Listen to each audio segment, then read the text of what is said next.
Shannon Boren. Oh, I get to follow that, so that's not very fun. Lucky. So good evening, my name is Shannon Boren. Thank you for once again allowing me to speak. I'm so excited to see all these people because last time I was by myself. So thank you for being here. And I'll try to hold it together because you guys know I'm emotional because I love this school and I love this district. So I want to thank all of you for being on the board because I know it's a thankless job, but we parents, students, and staff are thankful for you. We are here tonight for kids. I always say team kids because we're all on the same team. All of us, administration, staff, board, that's what we're here for. I would also like to thank you for putting this on the agenda item so that you can hear from your stakeholders. I'm here tonight speaking on behalf of hundreds of parents, as well as president of the Kids First Kern, an organization hoping to partner with school boards and local districts to create a brighter future for our children. To say I'm an overly involved stakeholder would probably be an understatement. 10 years on the PTC board, numerous school site councils, and speaking at lots and lots of board meetings. I first spoke with you regarding this issue back in October of 2020. I think I cried most of it, and have been working diligently, almost as a full-time job, to get our schools open. I became the voice of hundreds of parents and students who couldn't speak up.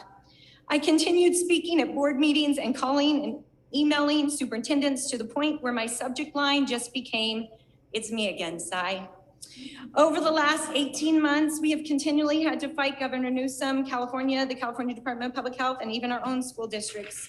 Now, once again, California and the CDC are arbitrarily announcing that they will force all children and adults to wear masks in schools this fall, regardless of vaccination status. This one-size-fits-all approach issued by the CDC and the CDPH is unacceptable and does not follow science, as you just heard. Children are extremely low risk from COVID. Currently, there are about 332 deaths of children with COVID in the US. This compares to about 450 per year in the normal flu season. And these 332 deaths occurred during 2 COVID seasons. The same applies for the Delta variant, which, while more transmittable, appears to be less deadly for the children. Again, no death is okay. We're just trying to give stats and science. New York Times article states that children are 10 times more likely to die in a car accident than from COVID. From the beginning, we have known kids and students were not these super spreaders, nor are they the ones at high risk. A study from the CDC found that each student affected generated an additional 0.77 infections. This is important because it shows children are effectively dead ends when it comes to transmission. There will always be outliers, as we just discussed, with our children, but our children should not be the ones with the lowest risk and the highest punishments and restrictions. Now we find ourselves in a different predicament. Reopening issues again, this time mask or no mask. Again, I wrote this board asking for mask choice and local control to be added to the agenda. As you've heard from countless parents, and you will tonight, the science data is 99.9899999 of children will have very little adverse effects from COVID. So why are these guidelines ruling our children? Why are politicians in Sacramento deciding what is happening in our local communities? Local control is needed, not only this issue, but hundreds of other issues that come before this board. States like Florida, South Carolina, Texas, Idaho, Arizona are asking for local control. In fact, local districts around California are asking for local control. Clovis Unified, Carlsbad, Poway Unified, Vista Unified, and now, as of last night, Rosedale Union School District.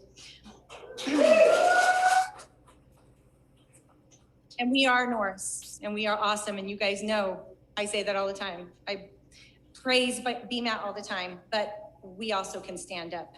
Mask mandates, especially in our schools, do not impact school community transmission. So I'm asking tonight for parents' rights, for local control and mask choice. Each parent knows what is right for their children and has always been the medical decision maker for their child.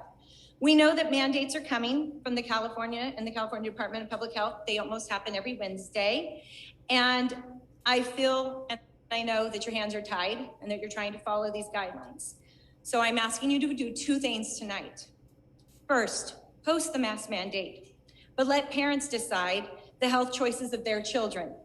If a child chooses to wear a mask or take a deep breathing break, do not discriminate against them or their parents' choice. Allow them, mask or no mask, to this awesome education that is afforded them by the Norris School District. If they want to wear a mask because of the issues they have, health issues, or their parents' choices, or their choices, they should be given that choice as well. All of us here support choice for a parent to do what's right for their child, mask or no mask. That's number one.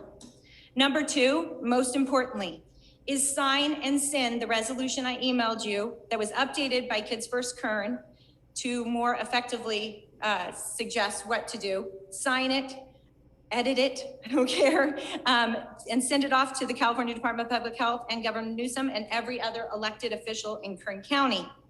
Since October, I've been sticking out my neck, speaking up, even testing some relationships within the district. We want our schools open.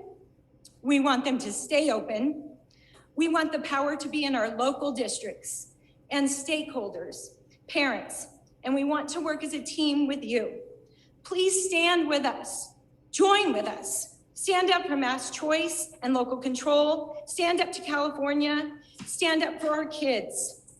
Edit it, change it, rewrite it, but please stand up with us and send this resolution in. Thank you. Thank you so much.